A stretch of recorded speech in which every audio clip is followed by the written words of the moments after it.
Yo, what's good, YouTube? Welcome back to another episode of the Shooter Straight Podcast. It's your co-host Zach, Rico is G. and welcome back to episode number 40. Big milestone number here, kind of. And it's number 40. First and foremost, we just wanted to thank everyone for all the previous support we've been getting on the episodes on TikTok. We had our most viewed video of all time in Shooter Straight history, 750,000 on TikTok. So we I think it was appreciate like the support. 780, yeah, some shit like 780. that. It's going up. I mean, I don't even know the number anymore, but we appreciate the support on that.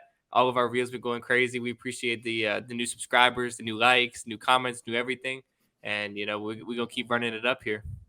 Yeah, absolutely, man. We really appreciate everything. And if you enjoy the content, feel free to, subscribe, give us a like. They're for free, they're down there. Yeah, yeah. We're at 587 right now as we record. On the road to 600, and then hopefully further Getting beyond. closer. Yeah, so we appreciate the continued support. But I think without further ado, we got some topics that we got to get into here. I'm not looking forward to this. Well, we have no other choice. We are going to move forward into the first topic of the day, talking about a beautiful match that just occurred on Sunday, a matchup that we previewed on the channel, and this is our reaction to what took place. El Clasico, Real Madrid versus Barcelona on Sunday in the Spanish Supercopa final. I'm going to pass this one off to G first as the Real Madrid fan. What went wrong in this game? What happened? My oh my. What didn't go wrong exactly? I think that's the better odd question. Madrid played absolutely pathetic. This was the absolute opposite effect that I thought would happen. But maybe that's just my blind faith in this team, because quite frankly, they've been playing fairly poorly since the World Cup ended. Since the players have come back, they do not look like the same team that they were pre-World Cup. But that aside, purely analyzing this game, Barca just outplayed us. They outplayed us in every single aspect of the game. Their passing was spot on. They played brilliantly. I mean, everything that I thought would happen didn't happen, and it happened oppositely.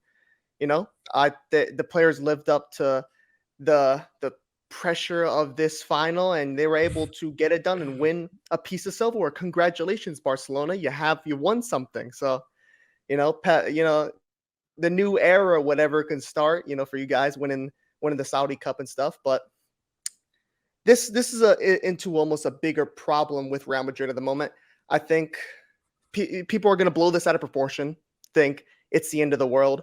But there are problems with this Real Madrid team. There are a lot of personnel issues in this squad that everybody should have known about. And there's players that are unfit to be playing for this club any longer. And it's just getting growingly closer. And unfortunately, we're not going to make any moves in January because Real Madrid just don't do that. We're not the club to really make very many moves in January. We do all our business in the summer. So we're going to have to suck it up and try and make it work.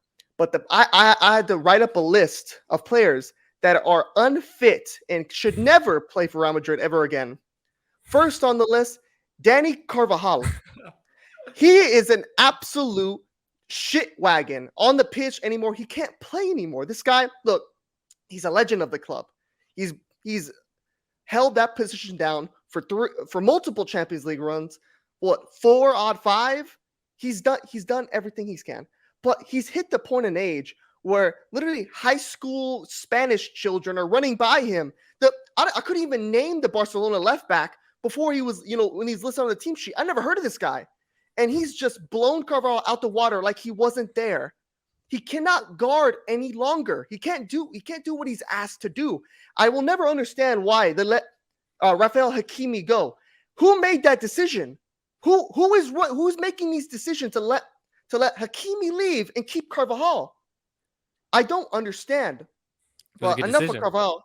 Next one, Dani Ceballos. Oh, Dani Ceballos, what is he still doing at the club? We've loaned him out to 5 different teams. Just sell the damn guy. We obviously don't want him, so why do we have him? What do we keep him for? Tax purposes?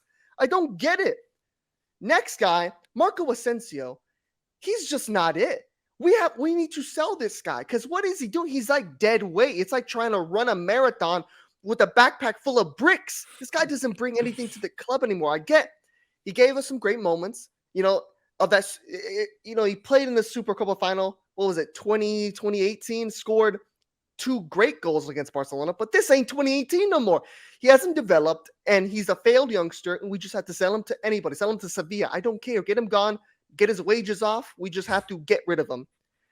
Another guy hurts my heart to say because I cried for him for so long, but Eden Hazard, it's over. It's been done. He can't even get a minute of playtime anymore. Even when we're getting demolished by Barcelona, Ancelotti won't even put him out there. He's a waste of 500K a week. This is the biggest waste of money I've ever seen in human creation.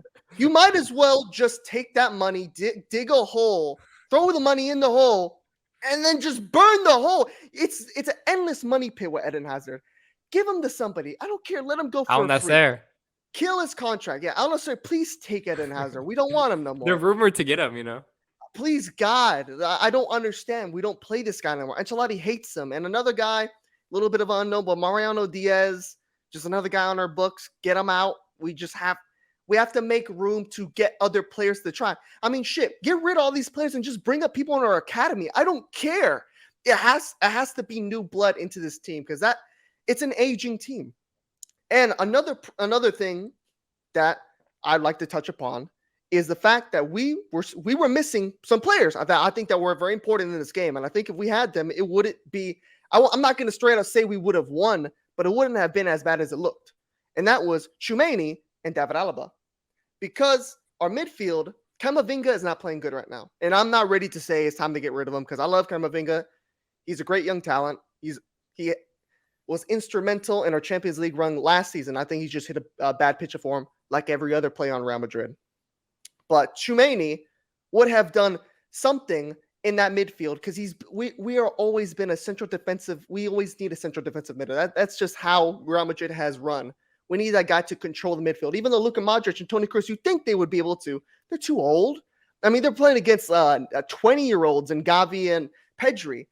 You need Tchouaméni in there to kind of, make a difference and, get to more of the movement and defense because Camavinga can't do that. But another one, David Alaba, the spearhead of our defense of last season that won us a Champions League. Look, Militao and Rudiger are second men. Those are secondary center backs. Those are guys that are not going to lead your back line of your defense. Just like Sergio Ramos and Rafael Varane led us to many things, but Varane was always the second guy. You can't have two Varanes. You need one spearhead, and that was David Alaba that we didn't have. So I'm going to give Madrid a bit of a benefit of the doubt. They're in bad form, and Barca just so happened to play the game of their lives. So I don't take this as much as, if the season's over for Madrid, fire Ancelotti, we have to get everybody out. No, it's not like that. But, it was just a bad game, and I'll give my props to Barcelona, but we'll see them in the league. So do you back Real Madrid's players to be able to – because right now it seems as if the board, they're in a little bit of a panic. So are you backing these players to be able to turn it around and win the league, potentially win the Champions League, win a trophy at least, win Copa del Rey? I mean, we've already won a trophy this season, to be fair. I mean, we won the Super Cup of the UEFA, so we've won a trophy. But to win the league, yes, I still back this team to win the league because we're just in a bad pitch of form. Normal teams after a World Cup like that, I mean, literally, Tchouaméni's barely had a break. We're running him to the ground. No wonder he's fucking injured. For a amount that he had to play in the World Cup, Camavinga had to play in that World Cup. He didn't play as much, but he's still there. And Luka Modric played a lot. We had some players that had high minutes in that World Cup. And yeah, they're taking a bit of a crash. All of our players are playing kind of bad. Vinicius, Valverde, Camavinga, Luka Modric. All these guys have been taking a little strap out. Even Benzema. But Benzema was injured a little bit to come back. It's just a little thing we have to work through. I'm not really, the reports or the boards going crazy. I think it's a little bit blown out of proportion. It's Real Madrid. The media is going to blow things highly out of proportion to think that we're in some type of panic mode of we're losing some cup that's the equivalent to a preseason cup. Like it's not that huge of a deal.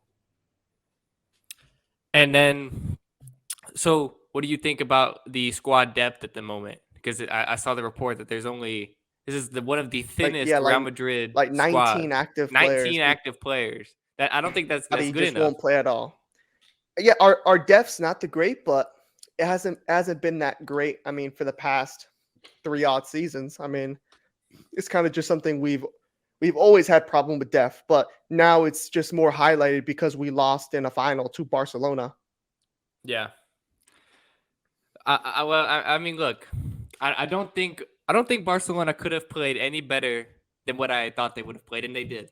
When I predicted this, I said that Barcelona were going to win this game, and they did, but they did it even more convincingly than what I ever could have thought. I think this was a Xavi masterclass. He put together a group of players here that were able to get it done against a weakened Madrid. I will say this isn't a peak Madrid by any stretch of the imagination. This is not them at their strongest form, but you have to give credit to Barcelona for being able to take them out and finish the job because you leave a team like Real Madrid in there, even if they're not hitting at all cylinders at the moment, they can still get you.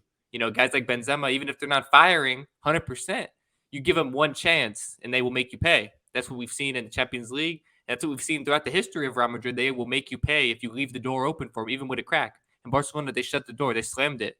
They didn't even give Real Madrid a chance to come back into this game because they completely dominated the game before when they scored. When they finally broke through, they continued to dominate. And pretty much the entire game until Benzema did score like the 92nd The minute or whatever. 90, yeah, 93rd minute or Pretty whatever. much garbage time where it didn't matter. Barcelona dominated this game, and if they continue to play like this, I think Barcelona they have a very good chance to go on and win the league.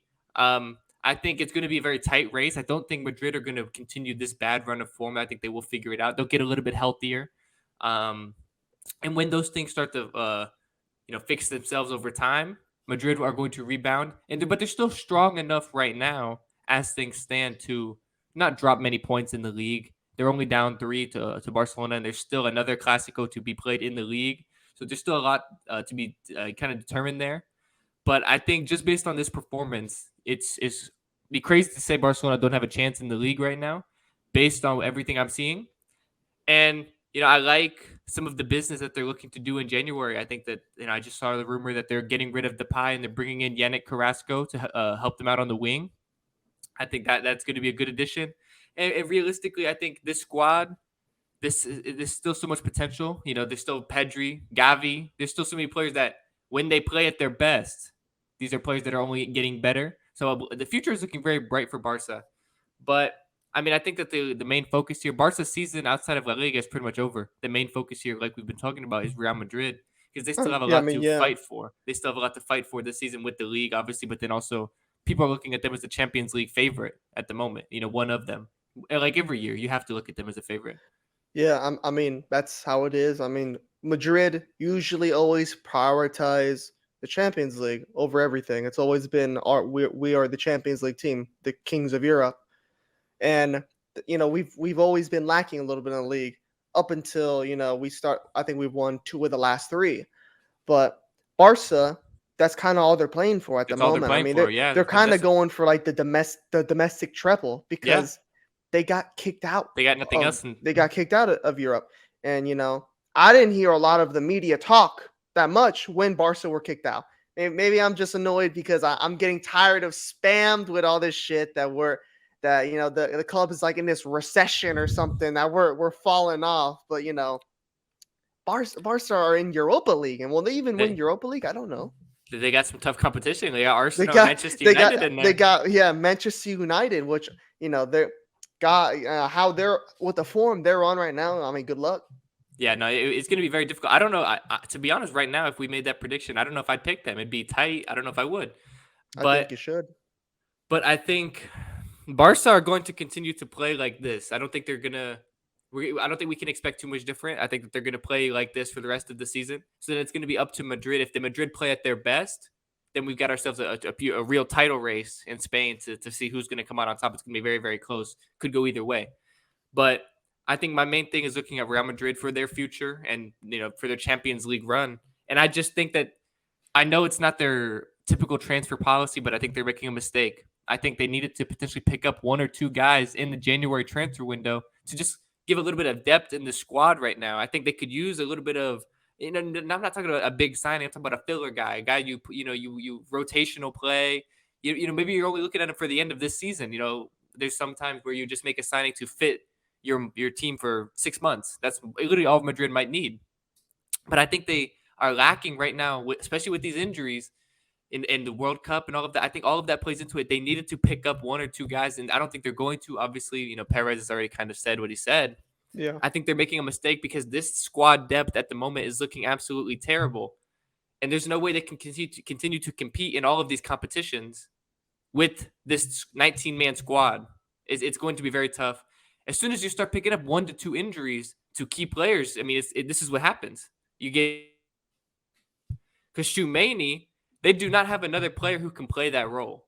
No. Like they can't replace him. So especially when he gets injured, like right now, this Madrid have nobody to replace him. They still have a solid midfield, but you see how important the CDM position is for Real Madrid and for every club. As soon as they lose Shumani, it's like he's irreplaceable. So that's why I'm thinking if they had potentially signed a guy who you can play as a backup to Shumani, that would suffice even. But they're not even doing that. They're sticking it with what they've got, and they're gonna probably look to add some more depth in the summer. But for the rest of this season, I just think that they're making a mistake because I don't know if they can win the Champions League like this. If everyone gets healthy, yes, but who knows what's going to happen with these injuries and how the squad is going to continue to get back to form. Yeah, I'd agree as well. I mean, it's hard to at this very moment to picture this team winning the Champions League. Just it does mostly come down to who's fit because with sports that's usually how it is. Like who's the healthiest team when it's all said and done. But I still believe at full strength this is still the base team that won last season, and if we can stay healthy, obviously if we can stay healthy, we've made the additions of Chumani, who I think is it's crazy to say a little bit right there because Casemiro's playing so well, but I think he in I the don't know end if he, in I don't know. in the grand The long picture I run, think yeah. he's a better player than Casemiro, and I think we just have a lot of players in a slum at the moment. I mean, Valverde has fallen off a bit of a cliff. I mean, towards the beginning of the season, he looked Like he he's the looked best like one of midfielder the in the best world. players in the world. Yeah. But after the World Cup, I mean, maybe it's just how Uruguay went out. It's just has him in a slump. But he's good enough to get out of it. I mean, it's just what I think. If not, I see him as the utility knife for this team. I would play him where if Shumani's out for a while, put him in Shumani's role. Put Rodrigo at the wing because Valverde can do that. This is a guy that can literally play anywhere on the pitch. At a certain point, I mean, Jesus, put him at right back. Like put him at where Danny Carvajal, so we don't have to see Danny Carvajal touch his squad anymore. That's why I love Fede. He could play anywhere, but we have to start trying to mold players to play in their true positions. And obviously, bar injury, unfortunately, Shumani's out. We had to try and scramble and put somebody there as a placeholder. So let's just go into hypothetical world right here. You wake up tomorrow and you are Fiorentino Perez. The summer transfer window is upon us. Who are you signing for Real Madrid, realistically? First I'd sign a right back. That's the first thing I would sign. I don't know who exactly because I don't think there's any high upper echelon. We're not gonna get Hakimi. That's not happening. We burned that bridge. We're not getting Reece James. We're not getting an established right back. We're gonna have to pick one up. Maybe from another Spanish league team who's been playing well. Maybe another youngster. And other than a right back, I would just put a big emphasis on Jude Bellingham because Jude Bellingham would assure our midfield for the next 10 years. We've talked about it so many damn times, but Jude Bellingham is the most home run signing any club can make in the world right now. That guy's going to be world class for years to come. So, as a Madrid fan, our midfield's a bit aging. I would Cruz and Modric didn't make the list for me that people had to go just because they're already at a certain age where it doesn't hurt to keep them on until they're done and they're fully done. Luka Modric can give us 50 minutes a game. That's good enough. But if we have Jude Bellingham in there to assure that midfield, I think that's all we're really missing. Yeah, we could probably use another center back because Alaba's aging. Rudiger is not a spring chicken, and he's not He's looking too good. not playing well either. And Militao has been playing horrid, but he's still young, so you got to give him a chance. I like Ferland Mendy. He's been playing bad, but I don't think it's really worth selling him for what? Selling him for 30 odd million. I mean, we paid that's about the same price we almost paid for him, but I mean, for what to spend 100 million on what an Alfonso Davies, Teo like Hernandez. a Teo Hernandez. This you I already don't had as really. well. We had him as well, so I don't think he's going to come back. But it's I don't. I feel like that's an expense that's not necessarily necessary because we won a Champions League with Ferland Mendy, so obviously we can make it work. So I would say that, and definitely a backup 9. I think I mean I've been talking about getting a new 9 for probably 10 about 5 odd years. Benzema is great. We just signed him to extension to 2024, but Yeah. reality has to set in to where the fact that he's what 34, 35, going on 35. He's Yeah, he's up aging. there. We're going to need someone to put there. I mean, that's the truth of it. So I've seen reports that they're looking at Harry Kane. That doesn't make sense at all to me. I don't Really? understand. But, No, absolutely not. but you see, Harry if Kane's you're 28. so you don't want Harry Kane. No, I don't want Harry Why Kane. do you No, I not don't want want Harry Harry. Kane? I He's a don't think I don't think he would work in Madrid. Usually, it's I might sound hypocritical as wanting Jude Bellingham, but usually English players don't play good in Spain. I don't think he'd fit the culture in Madrid. But And don't you think he could fit the system just like Benzema? He kind of plays like a Benzema type of striker. so, I mean, he scores more goals than Benzema, but I don't think he does everything off the ball He can Benzema drop does. back. He can link up the play. Somewhat, but He does it sometimes for England. that can be at your detriment. He does it for England, and look what that got England. I mean, and I don't like the fact that we signed him so late on. Maybe if he was 20, 26, 27, yes, but what is he pushing 30 now? Like I mean, it'd be like a short term, oh, we just, put him here for like a couple odd seasons, but maybe I'm just looking, unrealistic to, oh, I want to sign the next youngster, young 22-year-old striker like a Marcus Rashford or something to have us forever. But that might be, I'm not saying it's a horrible option, but is it my top favorite one? No. It's interesting. I think Harry Kane to Real Madrid is something that's going to be heating up I don't think so. in I the doubt summer. it, I think it's though. going to heat up because I think Harry Kane is finally going to leave the club, and we'll see I don't ultimately know. where he Yeah, I goes. mean, they're not in a good spot right now, but I And I don't mean, see it getting any better I don't anytime see it getting soon. any better either. I think that might be a perfect segue to transfer into the Premier League Yeah. and move forward onto our review of the Manchester Derby. This is a game that we talked about last episode, and we said that if Manchester United won this game, I said they were in the title race, and Mm-hmm. G kind of I don't know exactly I what you said. I didn't think it was You weren't going to ready to happen, so you I weren't ready wasn't to go ready that to far. say that. Yeah, I wasn't ready to go that far. But to be fair, It happened, it happened. You somewhat and got it right. I don't think you put your for sure stamp on it, but I but you kind of hinted. just put the I out threw it there that out there. if they Yeah, won, but I'll and let you go into it first though. oh, so I mean, well, in terms of my review of the match, I think that this is the same old City that we've been seeing this season. Like this is a team that you think once they put their foot down on this match when Jack Grealish scored that goal, you think they're going to go ahead and finish off the match, kill the game, run away with it. And that's exactly what didn't happen. Eric Ten Hag and this Manchester United team continue to fight.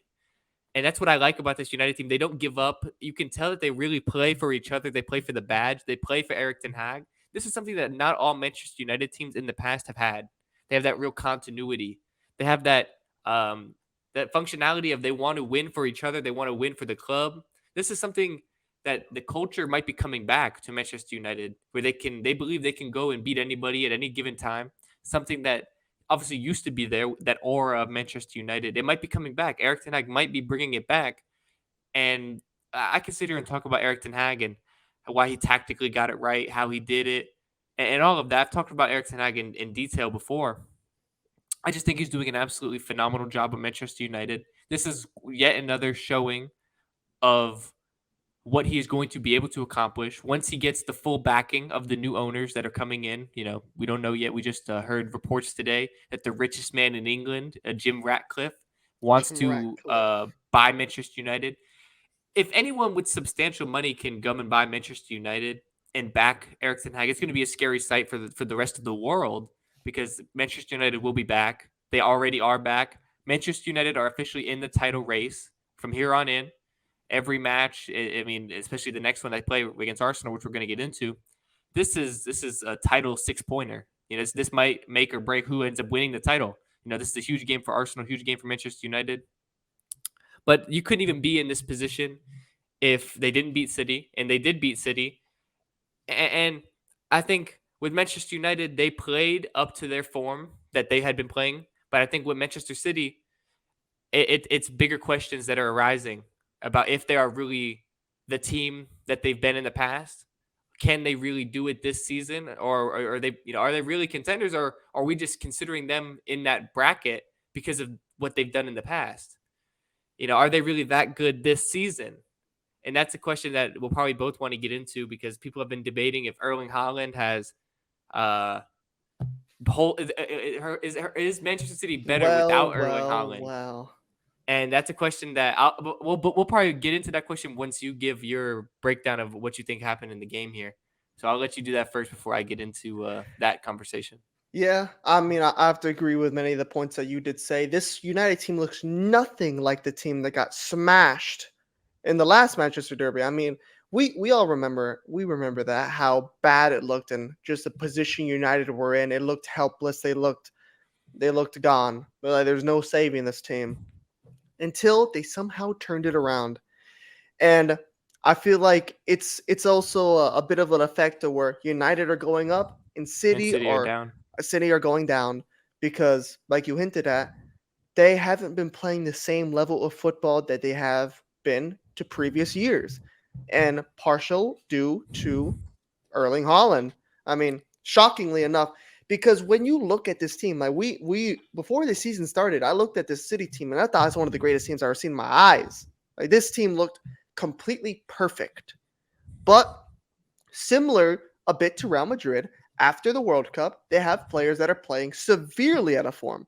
Like Cancelo looks nothing like himself. Nothing. I Yeah. mean, we saw it even in the World Cup where he's just fallen off into where he can't really find his footing.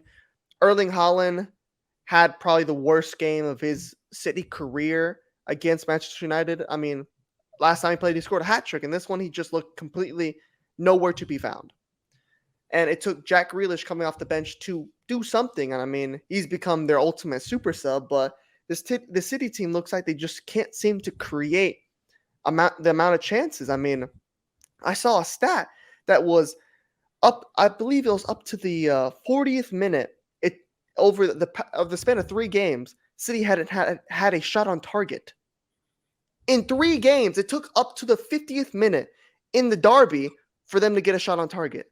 That's the bad form this City team has hit. And like I said, sometimes this happens to players after a World Cup. I mean, this one is a different one because they switched it from what was it? They switched it to summer to winter. So Mm-hmm. yeah, it's something a lot of players are not used to. Kevin De Bruyne does not look like the same Kevin De Bruyne who was last season. I mean, Kevin De Bruyne last season looked like a world beater, looked like the best footballer in the world. But against Manchester United, he looked poor. He just couldn't string the passes he needed to do to win the game. And like you, I thought when City took the lead, I thought that will be it. They're just gonna hold on and take the 3 points. But like you said, this Manchester United team has resilience in them. All of a sudden, this is resilience I haven't seen from them. It's unrecognizable. Like, you would look at the beginning of the season, you would think that was like 3 years ago. Yeah. That was the same season, the same team. And I've gone on multiple tours of being saying I thought they were spineless, and now they have this resilience to just come back against City. I mean, to Pulling go a rabbit down out the hat. to go down at Old Trafford at home, it's just it's just City. City are gonna do it again, and they just turn it around. We can only imagine how the absolute scenes it was in the stadium in the theater of dreams Oh God. for that The comeback. limbs. But Marcus Rashford is unplayable. We talked about this guy is on the form of his life. This is probably the best Marcus Rashford we've ever seen. Ever seen? Yeah. Ever seen. And like I said, I'm so happy he's able to, find this form and prove that how good he is, because who knows where this can go. He's one of the best players in the Premier League at the moment. I mean, this has always been his ceiling, and he's finally somewhat, coming to it. Hopefully he can keep this going. It's a bit of a short stint, but I'd like to see him keep going, and it'd be fun to see a 3-horse race in the Premier League. Yeah, no, and I think it's entirely possible at the moment. But I mean, back to the original question that I was posing. So, definitively, do you think Manchester City are a better team without Erling Haaland? I think they're a better team without Erling Haaland, yes. Erling Haaland has somehow almost dumbed this team down. Before it was different with Manchester City because they would have to scrap and, create things out of nothing. They would create so many chances for each other because they kind of knew they had to create so many chances because they didn't have that one finisher, like one guy. So you would see many chances created, and yeah, the goals would be spread around. KDB would have 15 or 20, and Bernardo would have 4, and all it'd be spread out. But now since Erling Haaland got in, it's like the offense has kind of dumbed down to, oh, just get the ball to Haaland. Just try and get the ball to Haaland. Fuck everybody else. Let's not try and get it to anybody else. You're getting near the box. Where's Haaland? That's just what it's become. And teams are starting to get the memo of, oh, this City team is just so Haaland centric that everything has to go through him. Their closest chances are going to be because of him, and it's somewhat alarming because even if they have Julian Alvarez, so it's like, do you drop Haaland for Julian Alvarez? I would consider it. Oh, wow. I would think I would start trying to experiment a little bit, but Julian Alvarez is a bit of he's kind of similar to Erling Haaland. I just think Julian Alvarez presses more, so what he does off the ball will be a little bit better than what Haaland does. So that's why I would be, up to they should start Julian over Haaland. But if not, I think they might just be a team that doesn't need a 9. They just can switch back to a center forward, maybe play Phil Foden there and try. I think Harry And Kane would have fit them better than Haaland. I do. I think that was something looking like the better move, but unfortunately that move never happened because Spurs didn't allow it. Yeah, didn't But allow it. that would have been probably a better fit because Haaland doesn't, he does drop back a bit, but it's not to the same level as a Harry Harry Kane, and Kane, yeah. he doesn't build up the play similar to a Harry Kane. He's a great finisher. God, he has so many goals in so many games, but it's dumbed down this team. I think it's a bit of the thing I was trying to explain with the Ronaldo effect, that when Ronaldo was on United, his first season, he scored a lot of goals, but the offense wasn't there. As a team, they were not very good, just because it gets very dumbed down to, okay, we have one guy that, it's a good spearhead. He's a great spearhead, but it just becomes to where it's only going to go through one guy. And that's what's the problem with City at the moment, that their offense is one-dimensional. I think I can see a lot of your points here, what you're saying. I think it's for me personally, I think it's ridiculous to say that Haaland makes this He's team made this worse. team worse. I think it's ridiculous to say this. And the reason why I say that is because Manchester City have set such a high standard for themselves based on previous performances in the league and things of that nature, how good their teams have been. People, they're getting a wrong sense of comparing it to those teams. This is a completely different team. It's got different players. It's just a completely different team. So you can't, if you're going to compare and you're going to say even last season's City team was better than this season's City team, what basis are you going off of? Because the end of the season is not here yet. You can't say, oh, well, that City team won the Premier League. This one doesn't look like they're on track. I think that this whole Haaland being making Man City worse is another scheme by the media to Now it's a it's scheme by the media to discredit Arsenal Football Club. It is a scheme to discredit Arsenal Football Club and how good they have been this season. All the conversation right now is Haaland is making Man City worse. If Haaland wasn't playing, Man City would be by far and away winning the league. Arsenal, I think that people are trying to take away the credit from how Arsenal have truly dominated the league this year. And based on the normal league picture, based on you use any average, Man City are doing above average than what you would expect at this point in the league for a team that is winning the title. For a title winning side, Man City are doing above average right now. Arsenal are just doing so above and beyond that's the only reason this City team is not where they've been. It Yeah, has but taken it. it can't deny the fact that we've seen City play very uncharacteristic football. They're not playing the same way as they did. And yeah, it's a completely different team because they've restructured how their offense works, and it's not as good.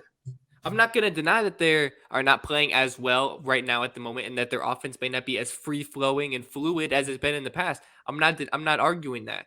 However, I do think that when you look at projections and averages and how a team that is projected to win the Premier League is normally faring at this point in the season, City are doing above and beyond more than what is asked. It's almost like a very similar situation to those Liverpool teams with Jurgen Klopp, where they were so good, but because Man City were just that much better that season, they beat them. They overtook them. But that doesn't take away from how good Liverpool were. This City team is a phenomenal side. Erling Haaland is the player of the season right now in the Premier League. He's dominating this league. He's going to break the record for Golden Boot in this league. And you cannot say that he's making City worse because he is the ever present force of the City side. But you would think with that player that's so the presence he bring, they would be better than what they are. They should not be dropping points against Newcastle. They shouldn't be dropping points against these teams. Yeah. I think it's very similar. Look, some players have caught bad runs of form because of the World Cup. They're getting back into all of that. Arsenal has just played a very strong season so far. They have never hit a bad patch of form. You look at guys like Martinelli and Saka. They went to the World Cup and they came back better. João Cancelo went to the World Cup and he came back a bench warmer. Came back horrible. Like the levels that we have seen from Arsenal, they have it seems as if it was seamless. Like the World Cup never even happened. They picked up right where they left off. And that's uncommon. You can't like nobody really expected that. And I mean they even, to be fair, they don't have Gabriel Jesus. They lost their best player. And they're still it's just like boom. They didn't skip a beat. Man City, they did add Erling Haaland, who they thought was going to be the guy to take them over the top. But keep in mind, they were trying to go over the top and win the Champions League. That's what they want to win. Yeah. I think Haaland is the type of player you need to win a Champions League. Yeah, I mean, a guy that can get you goals. I can agree with that. That this City team is probably, because I feel like past season City teams were just more built for the league, for a league format. For knockout football, they weren't it because they didn't have that one guy. So yes, I would say, in a sense, yeah, their team will be good in the Champions League, which is what they want. And look, this is still off topic. I don't like how Pep Guardiola talks about how they don't care about the league. Who is this guy? I hate when managers talk like this. I mean, this is the same guy that when he lost to Madrid, he said, "I don't know if we'll ever win a Champions League." Thank you for filling me with joy. As a City fan, that must fill you with so much joy. Pep Guardiola says, y'all might never win. So I don't get why he talks like that, but it's just a bit stupid. But yeah, I think Haaland is going to be great for them in the Champions League, but the City team in the league right now is just not as good as they were. Yeah, they're projected to be better than average, but they're up against steep competition. And I'm the media could be doing that, but I'm not diminishing what Arsenal are. I think Arsenal are going to win the league no matter what. But I think just how they've carried themselves and the performance they've been putting in, it's not characteristic of Manchester City. Yeah, I think, okay. So let's just hypothetically say Manchester City, they don't win the league. Arsenal win the league. Manchester City finish second, but they go on and win the Champions League led by Haaland. Are we even having this conversation about, is Man City a worse team with Haaland? We're not having this conversation. That's a big what if. That is a very big what if, though. But if it happens, We just kind of came to the consensus that this Haaland signing Well, they made this signing to win the Champions League, right or wrong? well, yes, Okay, so if they win the Champions League, are we having a conversation saying that they're worse with Haaland but when if they they won the win, Champions League? but if they win nothing, Yeah, then I'm not. what? I'm not saying that. I'm saying It, if it's yeah, this it's a two-sided it coin. is, I mean, but I'm asking you. I'm saying if they win the Champions League, are we even having this conversation? no, if Manchester City win the Champions League, obviously we're not having this conversation. But there's a right now it's looking like they they look better. They have a better chance right now of not doing that than doing it because I mean, as much as they on Who paper look who way better, who's if you're knocking them out playing, right now? I mean, obviously when we get later on to the, I think PSG have a good chance of knocking them out because we know how good PSG is. And obviously, I still like a healthy Real Madrid team could beat this City team in the Champions League. And I like Bayern. I I mean, mean, that's the thing, though. Bayern could do it. I mean, there's teams that can push the City team, and it's not a good sign when you're struggling in the league. Players are down on form. They're not performing how they usually do in the league. I feel like that can translate poorly to the Champions League. Yeah, It might. as much as they want to say they don't care about the league, we just want the Champions League. If we're playing shit in the league, it's not going to translate well to the Champions League. It's right to a certain point, but I think that Man City they have a chance to win the Champions League this year just because of the way that the format is looking so far. I mean, It's like not the strongest. Yeah, it's not the strongest as it's been. Liverpool and Real Madrid, one of them is going to take each other out. One of either PSG or Bayern is going to go out to each other in the round of 16. Chelsea's down obviously this year, not looking good. Chelsea's not Napoli good. is looking very strong, but I'm not picking them to win the Champions League. Yeah, I don't think so. Inter play Porto. I'm not worried about any of those teams. Like realistically, the best sides are playing against each other, and then there's Man City playing Leipzig, who they're going to get by rather easily. You'd assume. I'm You assuming. just do. Like I would say the biggest favorites, Real Madrid, PSG, and Bayern, they might all go out. You know, like they I have a mean, chance to well, go out. they're not all gonna go out, but they're partial Two of out of them the are three might go out, yeah, they're gonna take they might take each other out. But and that's City happened before as well. But City will we saw I'm that it's when they played Chelsea. yeah, I mean we will see that City will have to beat one of those They teams. I mean, will. yeah, they might not have to beat, PSG and then beat Real Madrid in a final or however the hell I haven't looked at the bracket. I forget how it's all set it up, but they might not have to beat two of those three teams. They But might they're just gonna have have to to be beat the one. one. They're gonna have to be one of them, They and it's will. just it's gonna be tough to see because I mean you're losing like this to United. It's a derby. I mean it's a bit of a it's a different it's not a normal league match. This game has more emphasis on it, and they did not perform well. I mean they were able to get 1-0 up, but they folded. I mean this is something that we've seen them do many times in the Champions League, and will Erling Haaland, you know, make them stop conceding goals, 2 goals in a span of 10 minutes. I don't think he's going to do that, but we will see. We'll just have to see. We will, and I think this allows us to get into our preview of two title contenders. This is Ali versus Frazier right here. This is This is a good one. this is a elite matchup between Manchester United and Arsenal in the league. Number 1 versus number 3 at the moment. Manchester United on fire form. Arsenal obviously playing like the best team in the league right now. I'm gonna The pass only this. team to beat Arsenal. Yeah, Manchester United are the earlier in the season. So I'll pass this one off to you first. What do you think is going to happen in this matchup? What is your expectation, and then obviously your prediction? I think there's going to be a very close game, the finest of margins, because that's what it's going to take.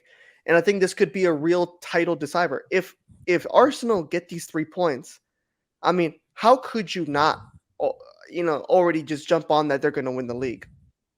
Because what would they would go 8 points clear, right? I believe they Well, go 8 points. they're already 8 points clear. Depends on what happens with City. They would Okay. go. They would go. I don't even know. If City win, They well, if would go. City win their game They and would. But Arsenal win, they would they will still go. be 8 points. And they would go 12 points clear of United. Okay, yeah. Like That's huge.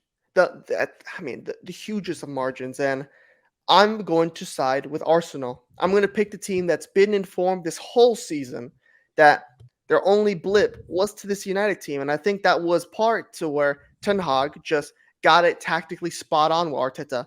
But I think Arteta's gonna, obviously he's gonna change how he's gonna go into this game, and I think that's gonna be enough to be able to offset United. This could easily be a draw. I could see this going to a draw, but I'm gonna lead towards an Arsenal win. I think they're gonna ink it out with a 2-1, and I think it's gonna come down to a late goal, maybe 75th to 85th minute. Winner by Arsenal. I'll say Saka scores because Saka's been Saka. great for him, but there. That's not to say United could not easily win this game as well. I mean, Marcus Rashford, the form of his life, Casemiro playing like a man possessed. I mean, what it's hard to predict this type of match because both these teams are at the top level in the Premier League right now. But if I have to side with somebody, I'm gonna side with the team that I chose to win the Premier League. This is an absolutely huge matchup, but I have to disagree with you on this one. I am taking Manchester United to win this matchup against Arsenal. I think that this is the match that will 100%, if it's not already cemented, this is the match that will cement Manchester United as true title contenders this season. I think Erik Ten Hag has something coming for Mikel Arteta. Once again, Ten Hag he's got these United players playing different right now. Rashford on the form of his life. Who's stopping Casemiro right now for Arsenal? I mean, Casemiro is going to absolutely put on another show, another Xhaka masterclass. It's not happening. I see Manchester United winning this game. I think it's going to be a 2-0. I think it's going to be 2-0. I think it's going to be a dominant performance from Erik Ten Hag's men. I think Manchester United are on the best form of any team in the Premier League at the moment. I think they're playing better. They're playing better than Arsenal. They're playing better, obviously, than Manchester City. Man United are the best team in the league on current form.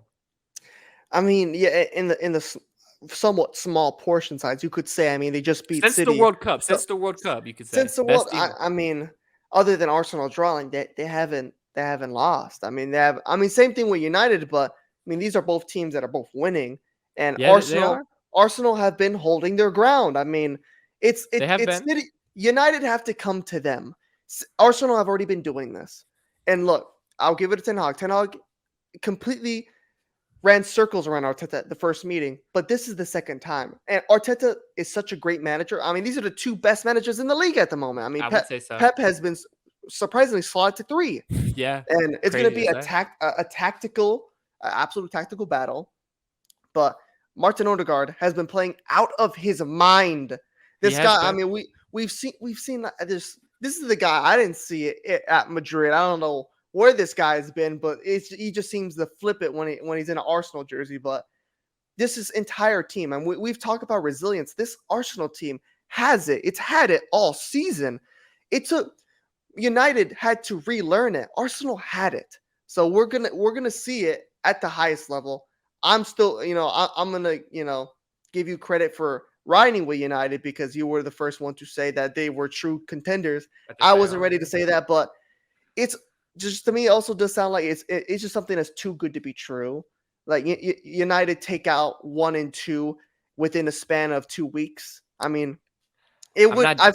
I've seen crazy things happen. It could happen, but I'm going to side with the just the higher percentage chance of what's going to happen. I think that's going to be Arsenal win. This is going to be the game that takes Manchester United 6 points away from Arsenal and a potential opportunity to win the league. It's there. The opportunity is there. I think that Ten Hag and the Manchester United, they know if they have any chance of winning the league, they have to win this game. They cannot afford to lose this game. At the bare minimum, it has to be a draw, but they Yeah, definitely cannot afford to lose this game. If Arsenal go 12 points clear of Manchester United, that pretty much ship has sailed, unless Arsenal just absolutely shit the bed, yeah, which I don't think is going to happen. And to be fair, if I'm a Manchester City fan, I'm rooting for Manchester United right now as well. yeah, So yeah. Because the they would Arsenal have only to drop be. points. Yeah, well, if City win their match, I mean they're still above. If Manchester United, yeah, they're still above by Manchester one United, point. but yeah, Basically, I want chaos to ensue in the Premier League. okay. I want a 3-team title race that's going to be down to the wire. Every point matters. And the way that we get this is Manchester United win this game. However, I will go ahead and say if Arsenal do come through and win this game, It's a monumental win for them. 12 points clear of United. They keep that gap with Manchester City. And Manchester City, we do not know how they're going to perform. They play Spurs midweek and they play some tough They could matchups here. draw. Yeah. Manchester City may very well drop points. We could be looking at next week. We have this episode. We reviewed this match, and we could be saying Arsenal have officially won the league. That's how important this match is. So the significance of this match for both clubs is absolutely massive. Arsenal can get away with any result realistically, but they need realistically, for me, draw or win. That's what Arteta's looking for. United, Yeah. they cannot draw. They need a win. If a Yeah, draw happens, it happens, but you're going for a win. yeah, because I mean, if if they draw and City win, I mean, they go 2 points behind. They But I can't mean, they can't really afford to fall much behind. City have to play Spurs. I mean, that could be a tough game, but It's going to be a very tough game. Spurs have They've been been playing in shit. horrible Yeah, form, they've been but playing horrible. But they could just be both so bad they draw with each other. But you know, it tends to happen in those big 6 games. Like even if they're at bad form at the moment, anything can happen. yeah, I If mean, players Spurs play always up. Yeah, play Spurs always play Man City tough. It's yeah. I something that mean, they always do. Harry the Kane always seems rivalry to play well. between those guys. They Yeah, always seem to play well. So I'm anticipating a very tough match for City. If I mean, it's not even an if. They have to get a result in that game, though. They have to win. yeah. Based on current form, they have to find a way to get a win there. They can't afford to drop points to Spurs. That's why I'm saying next week we might be having a conversation saying that the Premier League title race is over. I think we might be having that The conversation, possibility. but that's why I'm backing Manchester United to get the job done. Yeah, because you're 2-0, like I said. You as a Chelsea fan, and your team's obviously not in it, so you'd like to just see the most We're making a competitive comeback. one. I don't think that's happening. But mentioning Chelsea, they were able to snag one of my pick, the Premier League winners, Arsenal's top prospect they wanted to sign, and that was Madrid. They picked him up for 70 odd million. And I'll just let you go into it, and I want your thoughts on what this signing means for Chelsea. I think this is an absolutely fantastic signing from Todd Boehly and Chelsea. Mudryk is going to change the dynamic of this club going forward. This is a guy who has all the potential in the world, and we got him for not that bad of a price. What? People look at the price and they say 70 million, but people are saying it's closer to 100 million, which is factually not true. It's 70 million plus 30 million in add-ons that only come if we win the league or win the Champions League. And what I'll say, if Mudryk is a part of our squad that wins either the Premier League or the Champions League, we're not going to care about that extra 30 million. We're just Except not that's going to just care. not going to happen. I think, and that leads me to my next point. I think that this is a piece that we have been missing on the wing that can help bring our squad back to greatness. Mudryk is a guy that we do not have anything like right now. What? We don't have another. You have like 5 players like Mudryk. You do, but you do. Hakim Ziyech, Mason Mount, Pulisic, Kai Havertz. These are guys that they look, when you sign them, they were the same thing. The same thing. Mudryk's comparison is like a Bale. He's a very fast, pacey winger. Very fast. These are guys that play almost cover in the same position. Look, I don't Mudryk know is the starter. I don't know. Starter. Is he? Is he a clear starter? He's going to be the clear starter. I guess you have to start him for 70 odd million, but let me just read up. So in this modern market, all you really have to do is have half a decent season, and you're valued at 70 to 80 million. This season, Mudryk has been playing well. 18 games, 10 goals, 8 assists. But that's basically it. That's where his resume ends. Is that already a player you're ready to splurge 70 million and say he's going to lead the wing for Chelsea for years to come? I think so. That's it? Is that really it? Because last season he played 19 games. He played 19 games last year. 2 goals, 9 assists. That's not fucking good. And I don't even want to talk about the season before because obviously he's a youngster, but 2020-21, he had 14 games, 0 goal contributions. This guy has had half a decent season, and he's already getting faulted to, he's going to save Chelsea. He's going to bring us back. You've signed another player that Chelsea have Todd Bowley assigned another player that Chelsea do not need. They only signed him because Arsenal we needed a wanted winger. him. We needed a winger. It's 70 million for a guy that's only had half a decent season. This is just more poor business. This is not good business. You're trying to sign a player before he peaks and before everybody else starts looking at him. But to have he's played 18 good games this year. It's mind-boggling. 70 million. They're just burning money. I don't get it. I think you're getting too caught up in the price tag and what this guy can be in the future. This guy, if he performs the way that I think he's going to perform, this is the guy we're talking about. He's 120, 130, 140. This is a guy who could win the Ballon d'Or in the future. This is a candidate for the Ballon d'Or in the future. Oh my, bro. Mudryk has that potential, and there's a reason why Arsenal also bidded the same price. They also bid the exact same price that we did.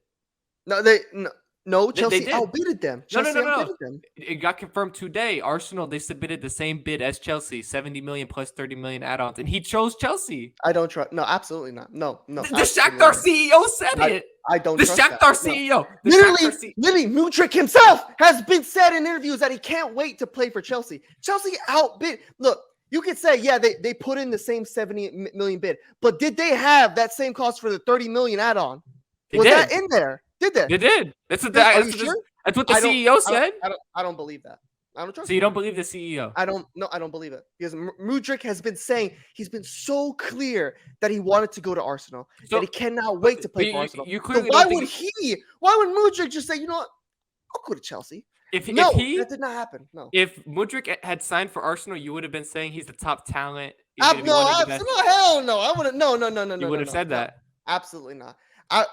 You can't tell me that Joao Felix and Kunku and Mudryk is not going to be a dynamic front three. What even is that? Joao Felix. You're gonna play Joao Felix out of position. He's not a winger. That's not what Joao Felix is. Look, you can play Kunku and Mudryk on the wing. Chelsea drop dead if they ever play a player in their actual position. Will they just die? Will they disband? I don't understand. I don't get it. And Kunku's not a striker. He's not a 9. I don't. What are we talking about here? I mean, no.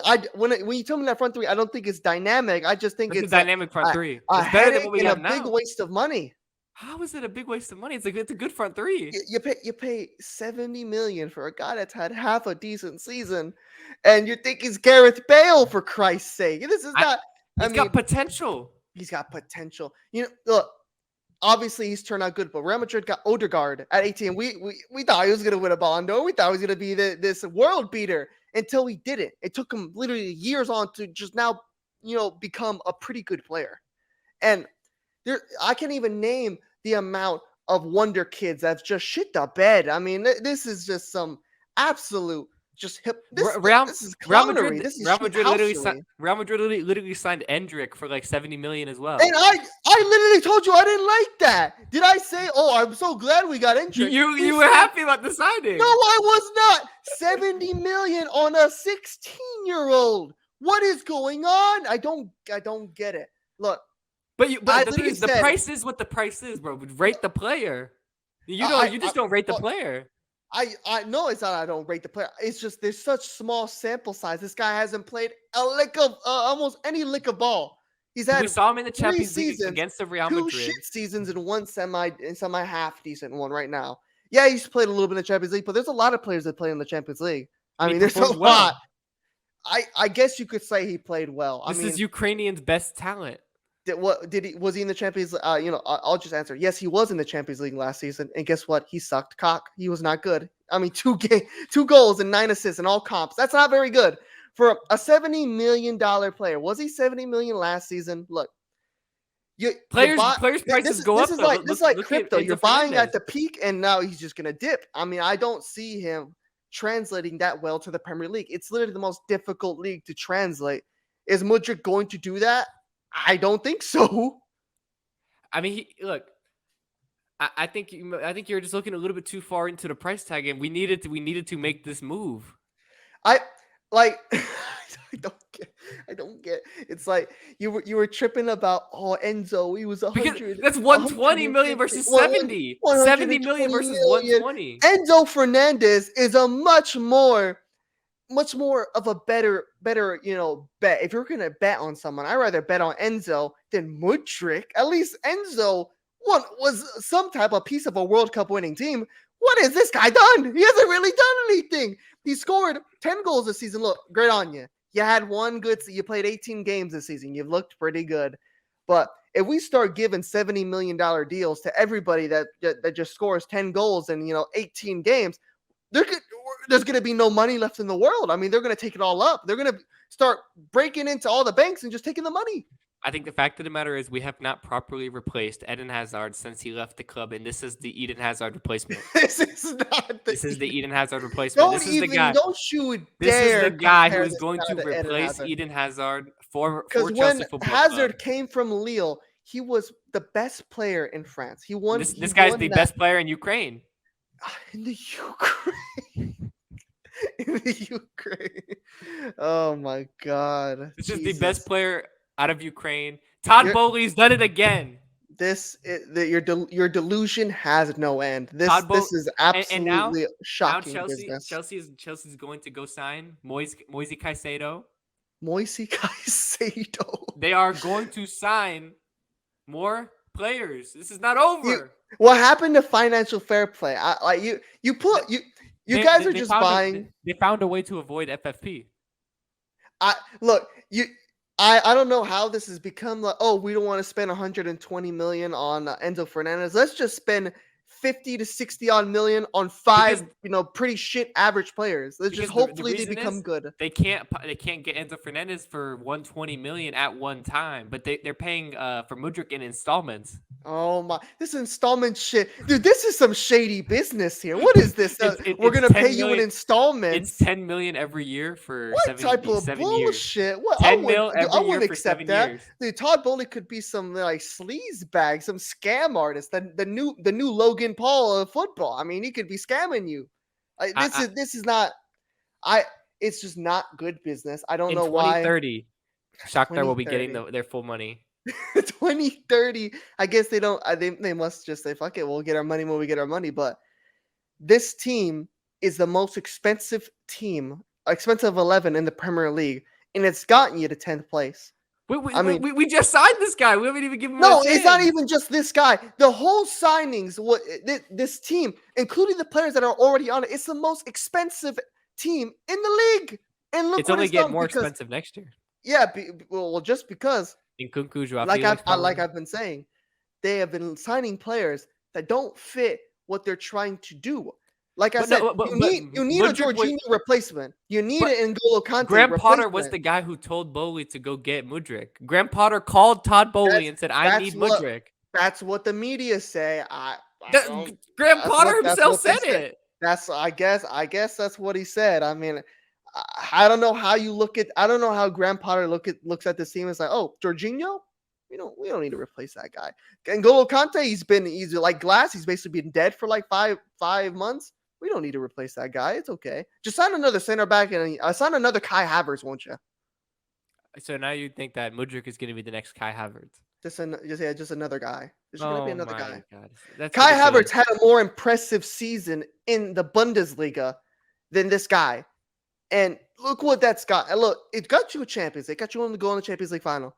But overall, it was a shit signing. He was not a good signing. I think there's a reason why Arteta also wanted to get Mudryk in. I think that's an underrated aspect. I mean, yeah, I think he'd be a good guy. I mean, he'd be decent. But the problem is, I wouldn't have a problem with this if it was 50, 45 million. You would not be hearing anything from me. But the fact that it's so high and that there's even add-ons to even push it, that there was a conversation that this team was like, oh, we'll take 100 million if you do this and that. Are you dumb? Are you dumb? This player should never even getting close to 100 million because he's only had half a decent season. I think he's going to be one of the players that leads this next generation of Chelsea Football Club. He's going to lead us to greatness. Christ. Him and Kunku and Joao Felix is going to be. Just wait until next season. That front three is so bad. Just wait until next season. Bad. Chelsea Football Club are winning the Premier League. We're winning the Premier League next year. Next year. Next year. Uh, that's just the dumbest thing I've heard in my We're winning the entire Premier life. League next season. That's the dumbest shit I've heard in my life. Yeah. Oh yeah. For now, you guys don't even have a goalkeeper. You spent 70 million on a goalkeeper. That's shit. You don't have a goalkeeper. This is how bad your club is getting ran into the ground. I thought Barcelona's business was bad. Y'all are just a fucking dumpster fire. This is horrible. We're gonna sign a goalkeeper. Trust me. I don't know, mate. Did you sign Mildred to put him in goal? Is that his secret talent or Mudryk some is shit? not a goalkeeper. I don't know. I think anything right now is better than Kepa. To be fair, I agree with that, but it's not gonna be Mudryk. Mudryk might is as gonna well. be our new Gareth That's Bale. the new Gareth Bale. Gareth Bale is rolling around in his bed right now. You can't even imagine. You might get struck down by God for saying something that blasphemous. I But guess we'll find. enough Find out. enough of Mudryk. I've had enough. I've had enough of Mudryk. I think now we can go ahead and transition from one football into the next football, the Oh American God. football. Obviously, moving into the NFL playoffs, they have just taken place. The divisional round is now on the way this week. The wild card weekend just happened, and I think a lot of the games they ended up with the results we expected for the most part. Somewhat. But the way that we got there was bizarre. I think that's the one thing you can say about almost all of these games. You look at the Bengals versus the Ravens. You didn't expect that game to be as close as it was. It was, a bit of a bizarre ending to how the Bengals ended up winning that game because the Ravens were right there. If they had Lamar, they probably would have won the game. And you look at the Possibly. Dolphins versus the Bills. That's a team. I mean, that's a game I expected to be over by the first quarter, and it It took looked the like. I mean, it looked like it it took was. I mean, it they took the jumped out to Buffalo Bills 17-0. pulling the rabbit out of the hat and stealing one away from Skylar Thompson in order to Skylar get that at. Thompson. And so we got the results we expected, but it was a bit more competitive games than we thought. So I think obviously the highlight of the weekend for us, the game we were highlighting the most, the Tampa Bay Buccaneers, led by Tom Brady, playing against the Dallas Cowboys. It just happened last night, and the Dallas Cowboys routed the Tampa Bay Buccaneers, sent Tom Brady home.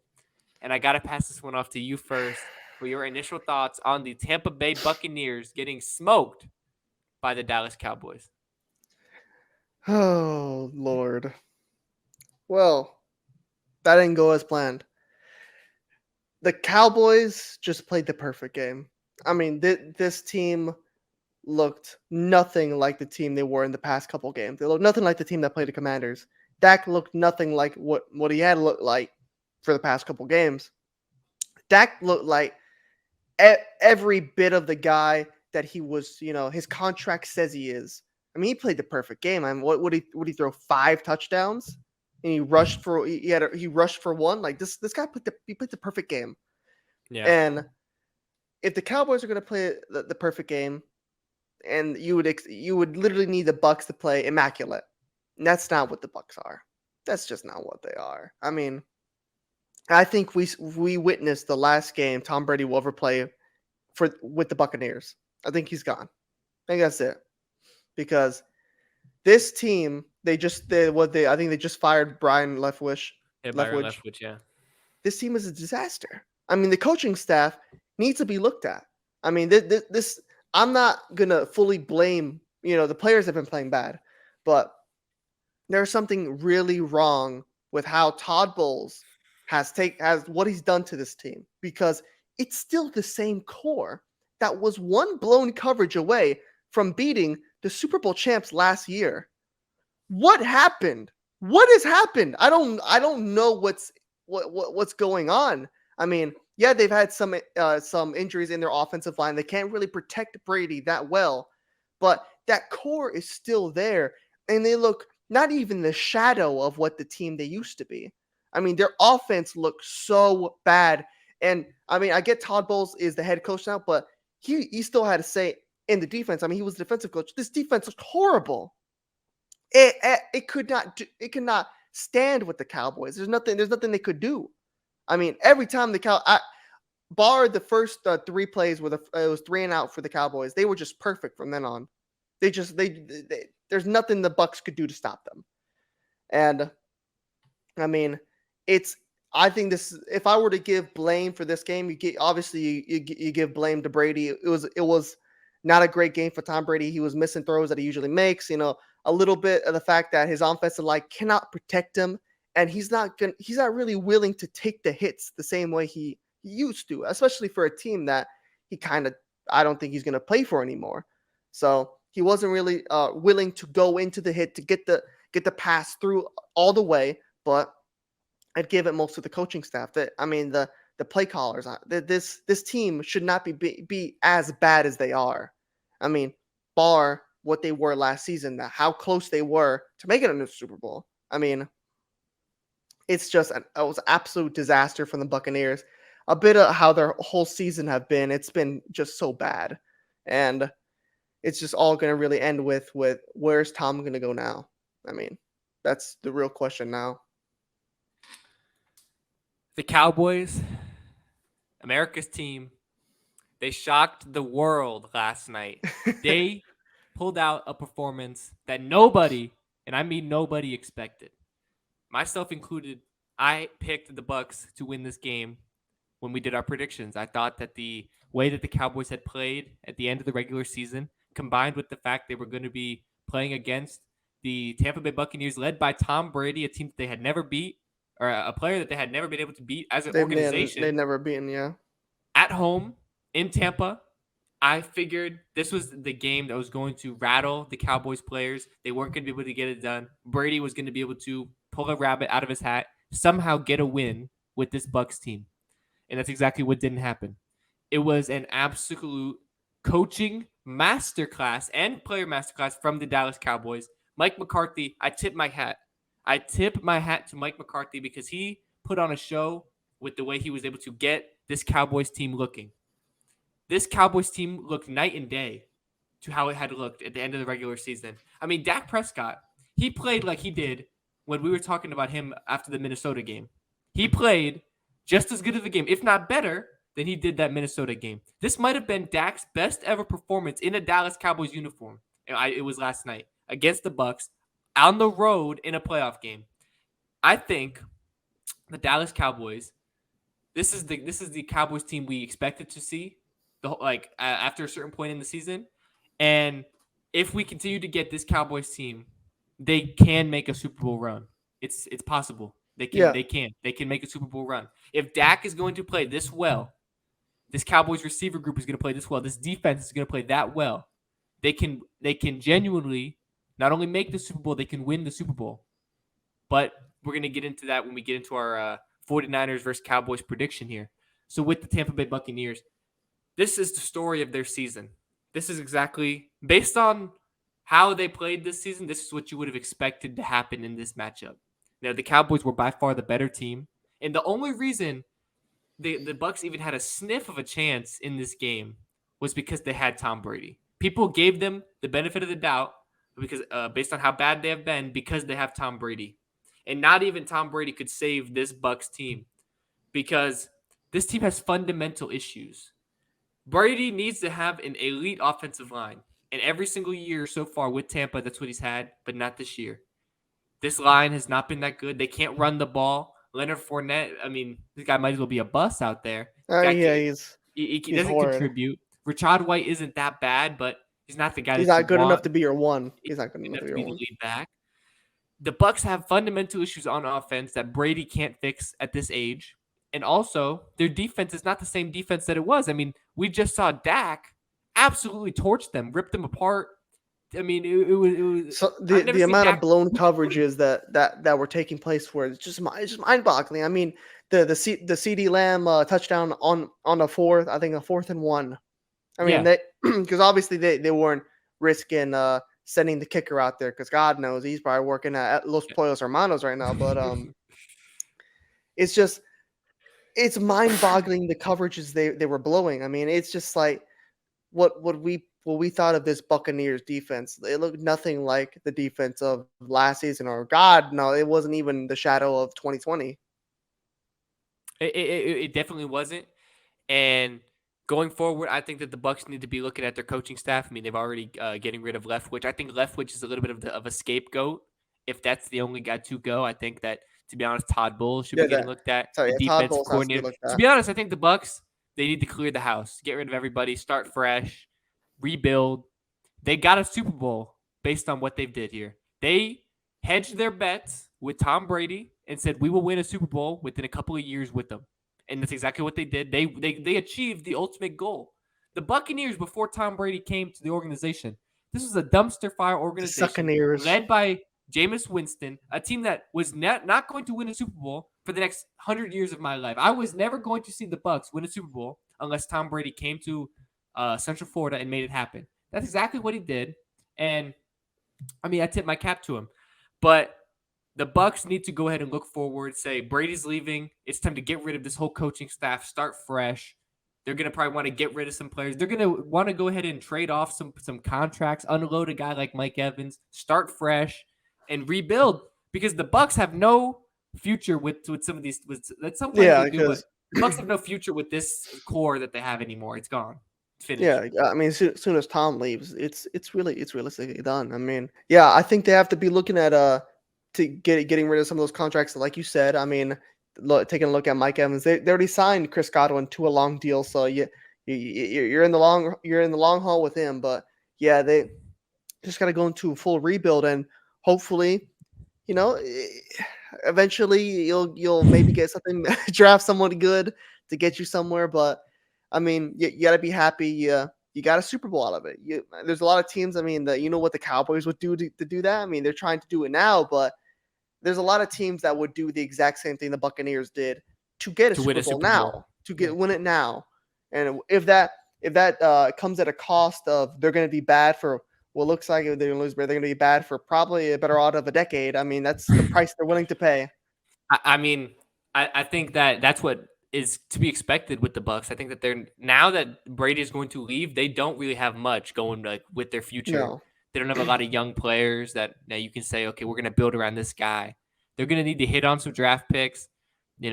Obviously next season is going to be rough, but then, we're looking at 2 seasons potentially that could be somewhat decent again. And that's, to make it back to Super Bowl, God knows how long that's going to be. Yeah. But obviously the Bucks, that's kind of all you can kind of say about them and what they're looking at going forward. I mean, they're pretty much going to have to just go into a total rebuild. And I think anything I'm going to say about with the Cowboys is going to be go ahead and talk about it when we get into our preview against with the Cowboys and the 49ers. So, I mean, that's pretty much all I got to say about the Bucks, to be honest. Yeah, I mean, it's a bitter end, but it just sums up how the Bucks have been this season. And it's going to be a long time now for the Bucks fans to. It's gonna be a while. They had their taste of success, but I think it's back to reality. That was it, yeah. But I think now we can move forward. I mean, look, we talked about a little bit some of those other games that happened in Wild Card Weekend. Pretty much a lot of them clear cut. There was some storylines to take away, but for the most part, the Bucks and the Cowboys was that game for me that I was circling, and we saw what we saw. Pretty much summed up Wild Card Weekend in my opinion. But I think moving forward, these next games on the schedule, this is big time. This is when the playoffs really start to kick into gear. Good, yeah. These are the real games that we want to see. And, it's the NFL divisional round. And I think what better way to kick off previewing the divisional round by getting right into the games we were just kind of talking about. The Cowboys playing the San Francisco 49ers. And I'll take last year. And yes, a rematch. And I'll go ahead and take this one if you want. I'll go first. Yeah, you can go. And I'll say my pick, I am picking the San Francisco 49ers to win this game. I'm sticking with my original pick. I still think the Niners are Super Bowl bound. But what I'll say is that this is potentially, for me, this is the real NFC Championship game. This game right here between the 49ers and the Cowboys is the real NFC Championship game. The winner of this game will make the NFC Championship. Well, no, they'll make the Super Bowl. That's what I meant to say. They will make the Super Bowl and represent the NFC.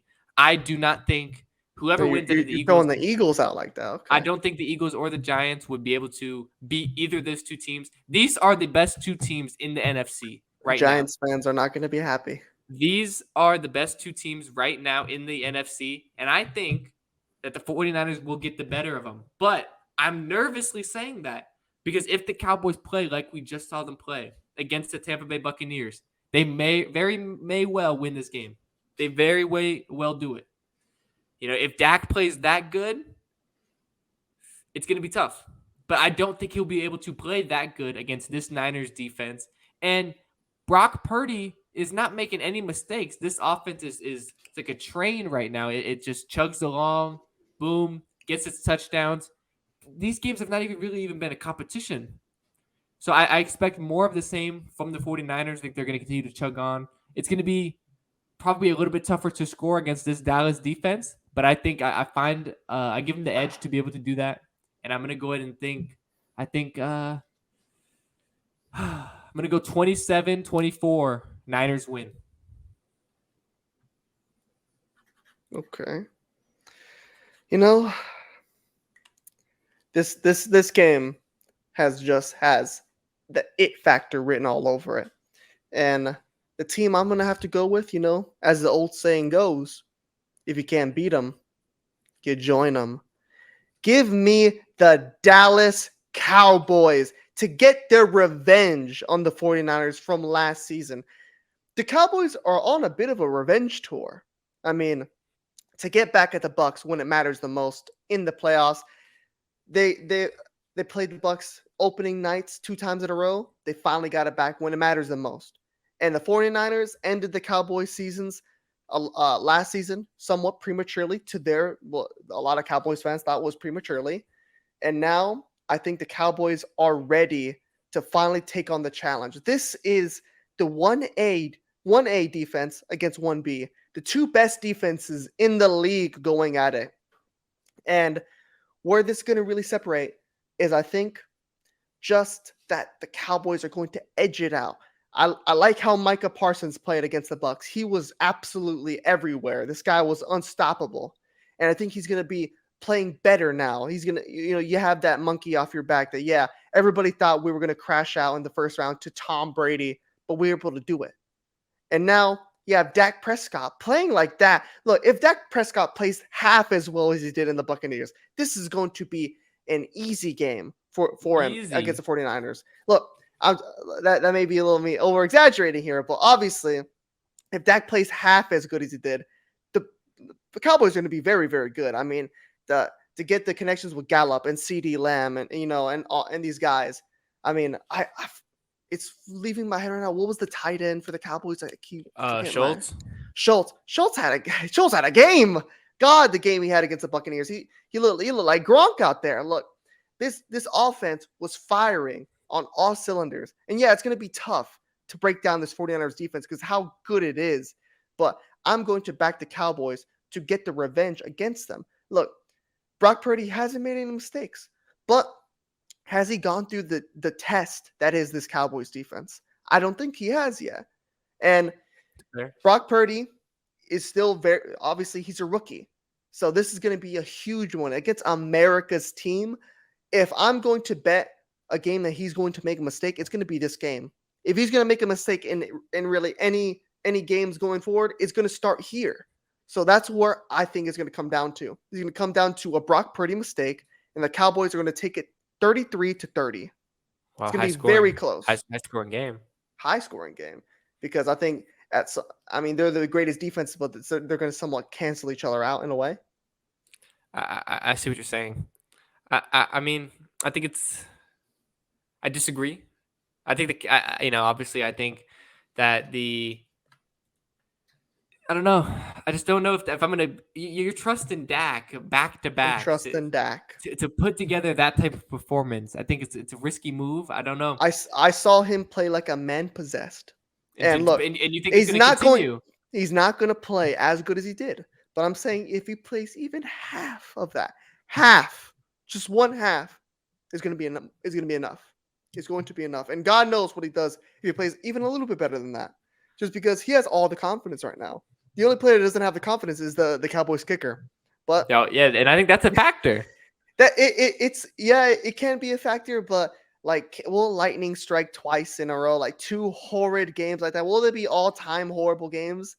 Are we going to see all-time great games from Dak again? I I think we're gonna I find. think we'll see a good one. I I don't think think we're gonna it'll be get all something time, but more. it'll be a good I one. think we're gonna get something in the middle. I don't think we're gonna get like another Yeah, vintage Dak performance because and I the think difference that'll be enough. the difference between the Bucks and the 49ers is so It's a, vast.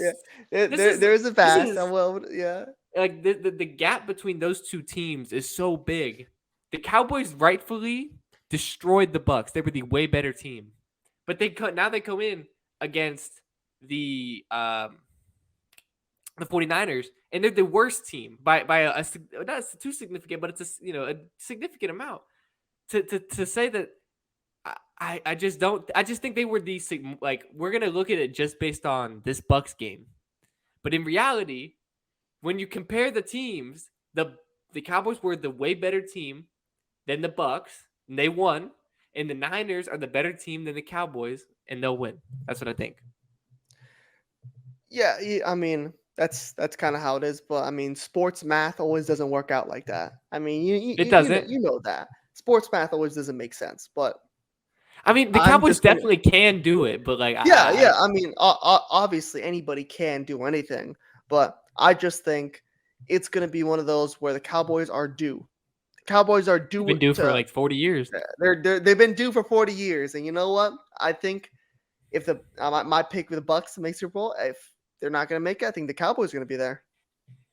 Yeah, I think it's safe to say your Super Bowl pick. It's safe to say one of my Super Bowl picks has died, but It I still has. like my other one. I like my other Super Bowl pick. I don't. I'm not liking it. I like them.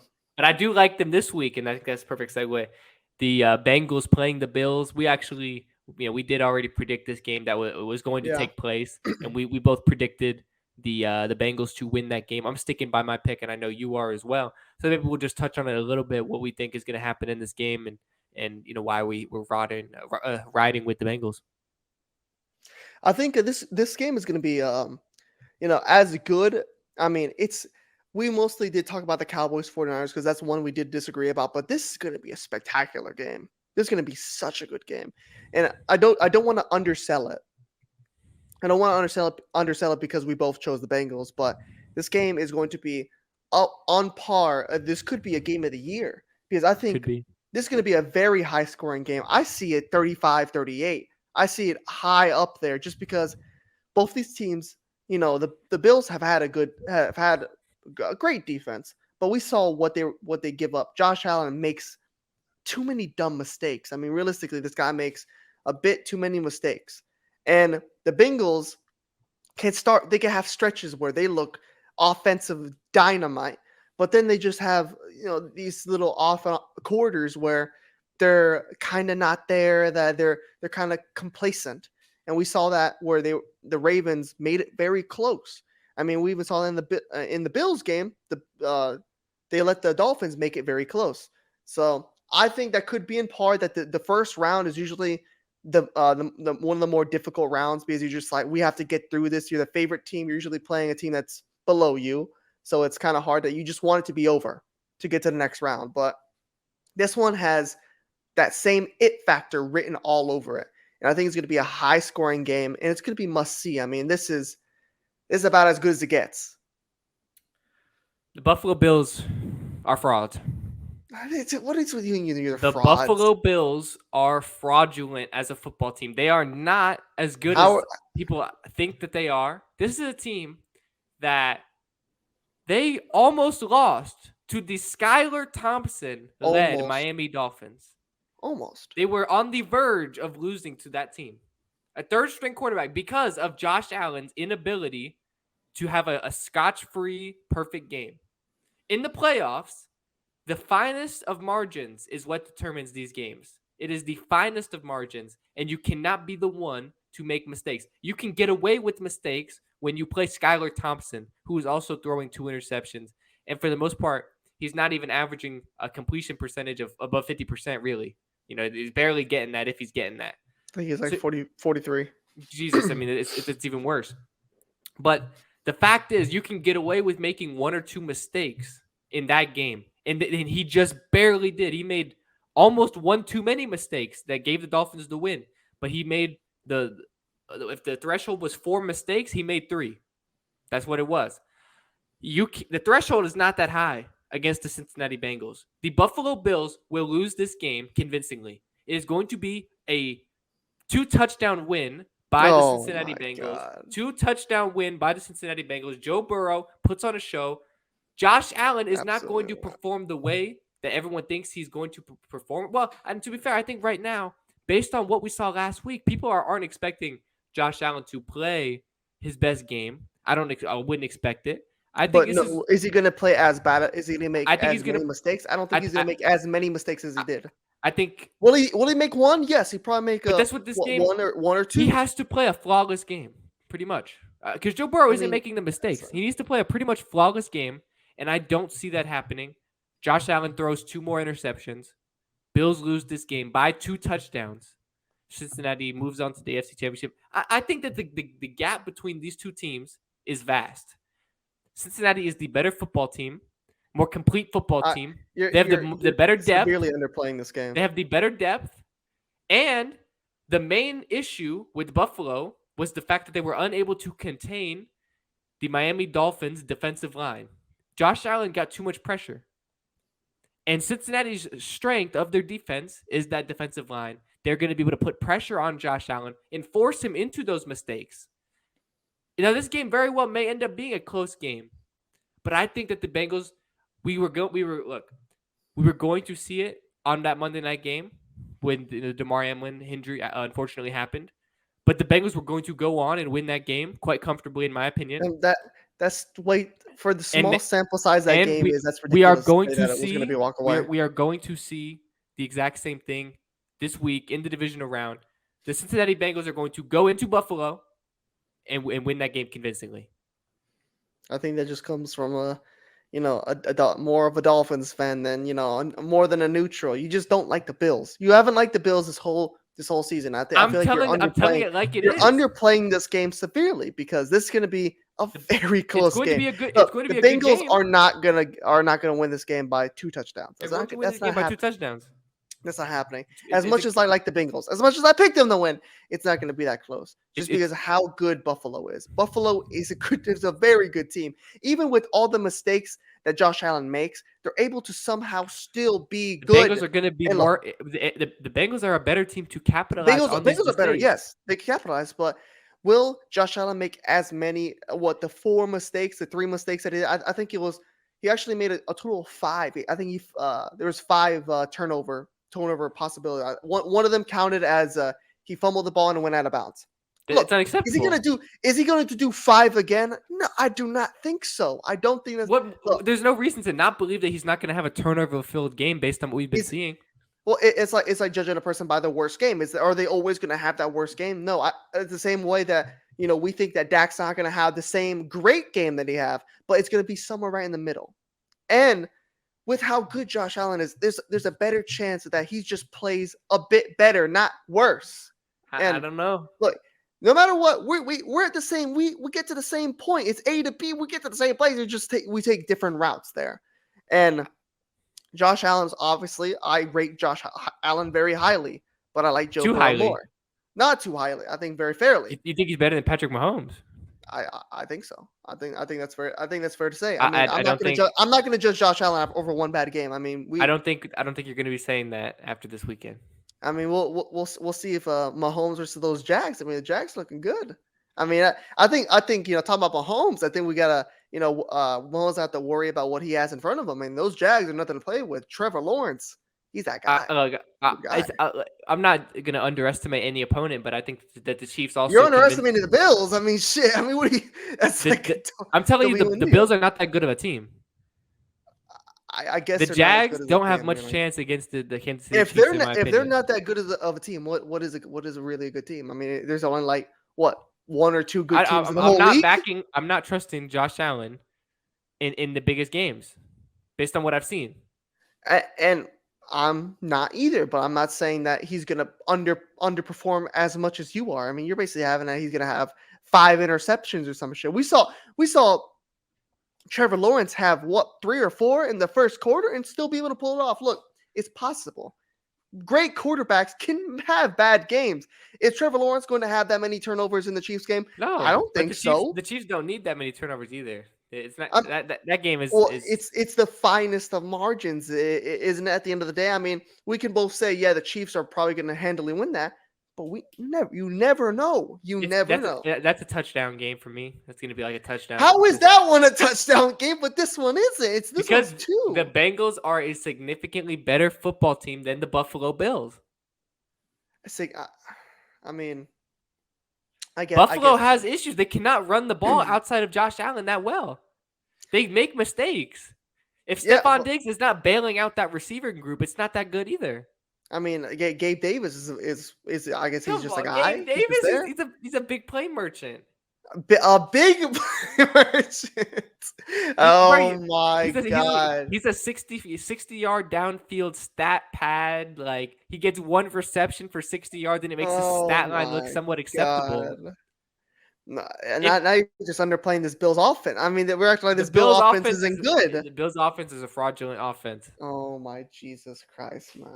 Well, I can't wait. I can't wait to see your reaction when the Buffalo Bills get their asses handed to them by the Bengals next week. Look, I'm literally picking the Bengals to win, but it's not gonna be a what damn near a route like you're We are picking. going I to mean, it's damn see near a route. what we Might as well say it's a route. Say it's a route. Just what call what it how you think it is. what we saw from the Cowboys and Bucks is what we're going to see from the Bengals Okay, so you just think it's and gonna be a Bills. route then? It's gonna okay. It's going to be a little bit The more closer Buffalo than that. Bills are going to get routed. It's Okay. going to be a little bit more close than that, but pretty much. The Bills are getting routed. You heard it here. The Bills are basically going to get blown out. It's going to be 38-0. So next game, let's go on. I think we already mentioned it a little bit. Chiefs, Jaguars. As good as the Jags, were able to make that miraculous comeback. I don't think you can start out like that versus the Chiefs. The Chiefs are not going to allow you. And I'm just gonna side with the favorite team. I'm gonna go with the Chiefs in the close game. I think, like you said, it's going to be a 1-touchdown game. Like I said, I think it's going to be a 1-touchdown game. I think that the Chiefs are the better football team. They've got the bye week to rest up and get a little bit more healthy and prepare for this game. And if you give Andy Reid a lot of time to prepare for one individual opponent, that normally doesn't always bode well for that opponent. And I don't think Trevor Lawrence is going to be able to fare well against this Kansas City team. I think they've been preparing for him.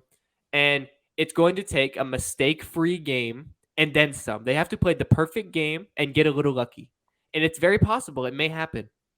But I think Trevor Lawrence, in his first ever playoff game, last game, we saw he played better in the second half.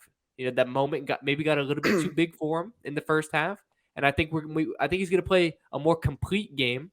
He's going to play an overall better game than what he did against the Chargers, against the Chiefs. But I think he would have to play the perfect game to get it done. I think that's what it's going to take. Ultimately, Trevor Lawrence might have a 3-touchdown, 1-interception game, but it's that one interception that is going to be the difference. And that's the difference between these two teams, I think, where Trevor Lawrence pretty much has to be flawless.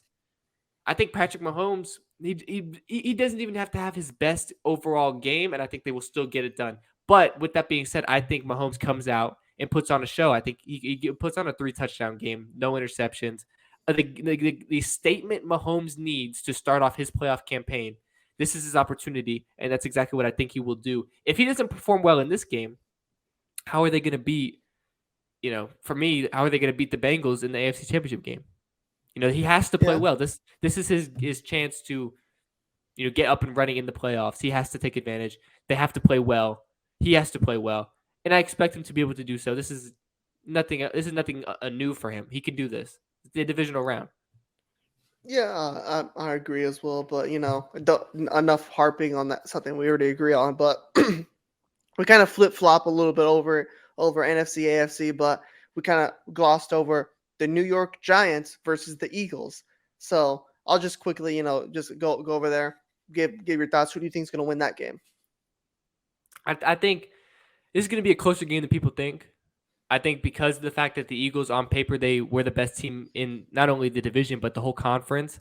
I think people are writing off the Giants, and they think that they have no chance just because the Eagles won that last game of the season, just because the Eagles were better in the regular season. They're discounting the Giants. This is a divisional rivalry. This is a game, although it's in the playoffs, it's a divisional game. And you cannot count out anybody in these division games. These two teams, they know each other very well. And Daniel Jones is coming off of potentially his best ever game. So that's the exact form you want to be going into against this game. Against the Eagles team that hasn't been playing as well as they were at the beginning of the season. And, I think all of that kind of leads in for me to say that the Eagles will win this game, but it's going to be a close game. I'm thinking potentially decided by like 6 points. I think it's gonna be a 6 point game. Like I want to say a field goal, but I can't go that far. I think it's gonna be a 6 point Eagles win, but it's a very tight game where it's like the Eagles. It kind of comes down to that fourth quarter, and that's where I think the Eagles have the edge. They have a little bit more experience. I trust Jalen Hurts more in the fourth quarter, but don't count out Daniel Jones. I think that he has a chance here. He has a chance, but Yeah, I'm still going with the Eagles. I agree with a lot of the points you said. I mean, I think a lot of people should not be writing off the Giants. I mean, they were able to, go against what I did pick. I picked the Vikings, and the Giants were able to, upset me and get by. I mean, Daniel Jones played absolutely spectacular. He looks every bit of the guy that you want to lead your franchise for the next however many years he's that the Giants are going to want him there. And I think this game is going to come down to a field goal. I mean, the Eagles haven't had Jalen Hurts. He's been in and out. So we don't know how well he's going to just click back in. Is he going to be the same MVP front runner that we thought we saw through the regular season? We can't really confirm that. I mean, is he going to be 100%? Is he going to be 90? Is he going to be 80? It's going to be around, is how good Jalen Hurts is going to look. Because if he looks in that first half every bit to what he was in the regular season, then yeah, this could be somewhat of a route. I wouldn't say a full-on route, but like a comfortable touchdown and a field goal win. Mm-hmm. But I'm going to side with that. Jalen Hurts is not going to look at 100% in this Eagles team. The bye week is going to, probably be a little bit of a detriment because they weren't able to, I think this is a team that needed to keep kind of, that momentum going. Unlike the Chiefs, I think the Chiefs it was better they had that bye week so they can, look around and plan ahead. But the Eagles, I think it's a little bit different. That's just how I feel and how I think it's going to go into. But I see the Eagles winning this by a field goal. I think it's going to be a somewhat low score. I'll go 20-23. And I think the Eagles just ink it by the Giants because I do highly rate the Giants now. I mean, it's hard not to. Yeah, they're a good football team. They are, and I think that's why, if the team that people are sleeping on just because they might not have the biggest name wide receivers at the moment. People sleep generally on Daniel Jones, but this is the guy Daniel Jones who's playing his best football right now, and this is a guy that he very well may be able to sneak past this Eagles team. Like crazier things have happened, and I think that with this coaching staff, the way that he's playing, with that rushing game, with Saquon Barkley, the way he's playing, and the way this wide receiving group has stepped up, there's nothing stopping this Giants team from being able to make this run and potentially beat the Eagles. It's going to be a very tight game, and anytime it's a divisional game, you never really know. You can't count out either team. It's going to be tight. Yeah, it's gonna be very, very tight. But obviously, we'll be able to recap kind of what we thought about these games, next week, and be looking forward to the championship games, and that's going to be a whole another conversation. It might be a very different conversation based on what ultimately happens. It might be a conversation that I'm looking a little bit dumb, or vice versa. We'll see. If the Bills come through, it's not going to be looking good for me. I can imagine. I mean, we'll be looking for. I mean, my that'd be both my Super Bowl picks in the mud. So I mean, it will look good anyway. Yeah, but I think there is one more thing to talk about. Not about the NFL, not about soccer, but I think there is one more thing to talk about. Confirmed news that Tommy Fury is fighting Jake Paul. It has been all but confirmed. Finally into the boxing. And I'm gonna go ahead and pass this one off to you. What do you think about this matchup officially being confirmed, and ultimately who's gonna win? My main thing when I first read this was please God, can we finally get this fight? I mean, it's been scheduled about 2 to 3 times, and they've both all fallen through. it's Tommy Fury not being able to get a visa, and then it's Tommy Fury breaking his rib. But hopefully, fingers crossed, we can finally get this fight because it's something that the fans have wanted for a long time. I think that it's super entertaining to see Jake Paul interact with the Fury family. I mean, I've seen the press conferences where Jake Paul literally just goes at the entire family. I mean, going at Tommy Fury's father. I mean, it's complete. It's so funny. But as far as the fight, I think it's going to be a very good fight. I mean, this is going to be Jake's hardest test to date. I think he's going to be a tougher test than Anderson Silva was. I mean, because Anderson Silva was like, 50 years old, and he's going to be better than a washed Tyron Woodley that was like 40 years old. So this will be, finally a guy Jake will be fighting that's near his age. I think Tommy's a bit bigger than Jake, and I mean he's just gone through the amateur boxing scene. He's more polished and amateur than Jake is, but as far as who wins, I would still lean to Jake Paul. I mean, Tommy is more polished amateurly, but he hasn't looked as good as Jake has. And maybe that could be that Jake's fighting the senior citizens of the world, but I just from what the eye test says, Jake Paul's form is a bit better. He looks like he has a bit more spark in his punch. It looks like he hits a bit harder, and it's going to be definitely his hardest match. Is going to be pushed the furthest. I think this one's going to go all the rounds, and Jake's going to win by decision. There's one man. Don't you dare. There's one man you do not bet against. Jake Joseph Paul. He will get it done. He will beat Tommy Fury. This is a matchup that should have happened a long time ago. Jake Joseph Paul will win by knockout. He will knock out Tommy Fury. By knockout. He will be knocking out Tommy Fury on February 15th. And that's all she wrote. Jake Joseph Paul continues his undefeated boxing streak. This is a guy, Tommy Fury. This is a failure. A failure of the Fury name. This is a guy who he should be living up to Tyson Fury, and instead he's about to be fighting Jake Paul. He's going to be disowned. Oh, God. Give me Jake Paul winning this fight. To be fair, this is probably Jake Paul's realest fight in terms of, people always criticize him for not fighting a real boxer. Well, this is it. This is a real boxer. This is a real boxer. And this is a good amateur fight. I'm still backing Jake Paul to get it done. This is a guy. People want to keep discrediting Jake Paul, but I'm not here for it. Jake Paul has proved himself time and time again, and I think he gets it done once again. And people are going to take Jake Paul a lot more seriously after this match. That's what I'll say. Yeah. I mean, beating a amateur boxer that's near his age and a bit bigger than him, it's going to be impressive. I would say that would be his most impressive win because beating Anderson is very tough. Like, could Tommy Fury beat Anderson Silva? I think it'd be very close. It'd be very close, but I don't know who would win that. But this is definitely his most legit test. But let's not beat around the bush here. We all know the fight that it's building towards. The absolute, the Rumble in the Jungle Part 2 in the YouTube space. The fight that we all want to see and that hopefully we'll be blessed with by the end of this year. KSI versus Jake Paul. This is a fight that we've wanted since 2018 when YouTube boxing first started. When KSI called out Logan and beat Logan, this is the fight that we wanted immediately after. Unfortunately, we didn't get it, but hopefully after all our years of waiting, we can get it. But let's just say these guys fight. Jake Paul fights Tommy Fury, wins, and the next fight is Jake versus KSI.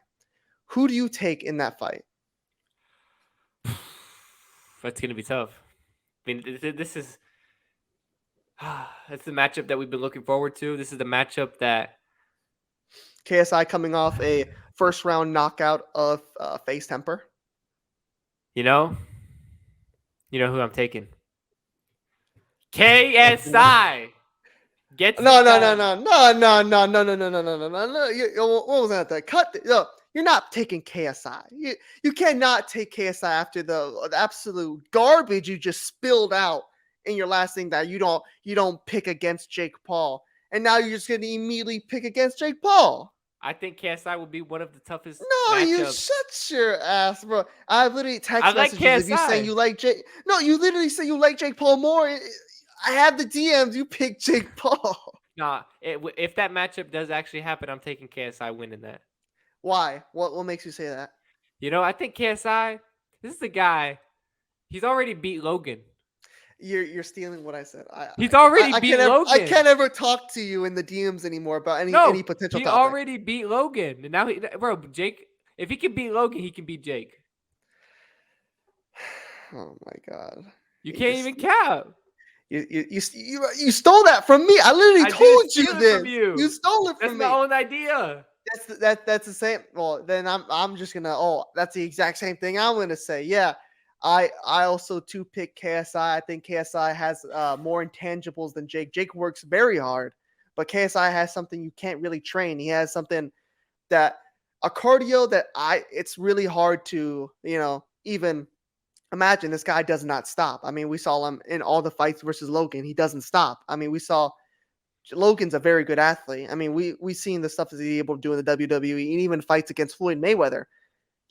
Logan has a good gas tank, but it was not comparable to KSI's. And I think that's where KSI would thrive in a Jake Paul fight.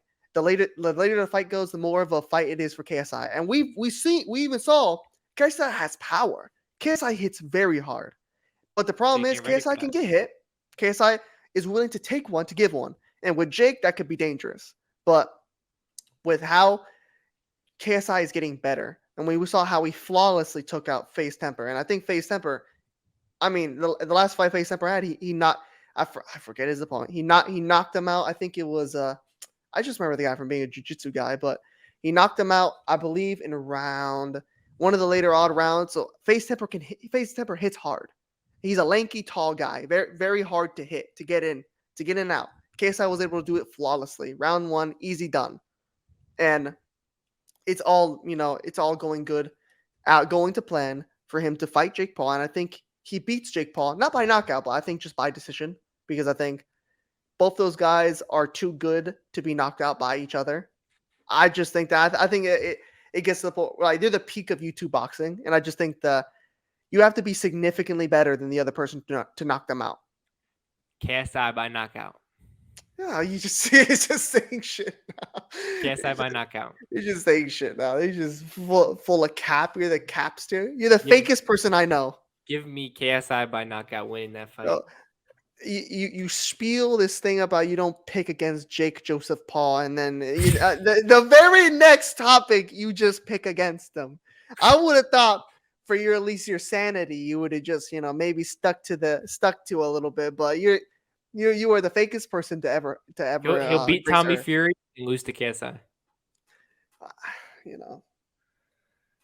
That's fair. What can I say? What can I say?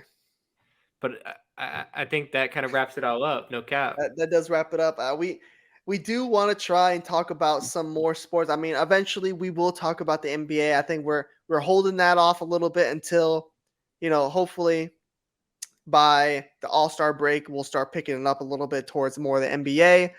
And NFL will be over. We want to stay on top of YouTube boxing and just the boxing scene in general. I mean, we didn't really even touch upon Ryan Garcia versus Tank Davis. That I think is happening in April. Yeah. But obviously, more the to the lead fight. up when the press go to the fight. When the press conferences happen, we'll talk about them more, go into depth, because that was another fight that maybe if there's that one long time viewer, we talked about it before. We were really wanting to see that fight. That's a fight that we really, really wanted to see this year. But hopefully, fingers crossed, we get to see it, and we get to see this fight with KSI and Jake. Yeah, hopefully we get to see it. I think these are you always want to see the best fights happen, and that's something that can be criticized a lot about the sport. And if it does happen, that's what the people want to see. It's going to get a lot of sales. I mean, it's beneficial for every party. I want to see it. You want to see it. Let's get these fights happening. Yeah. Let's get the fights happening. Give us the fights that people want. Give us the fights. But I think all things considered, that kind of wraps it up. We just wanted to once again thank you for the continued support on all platforms.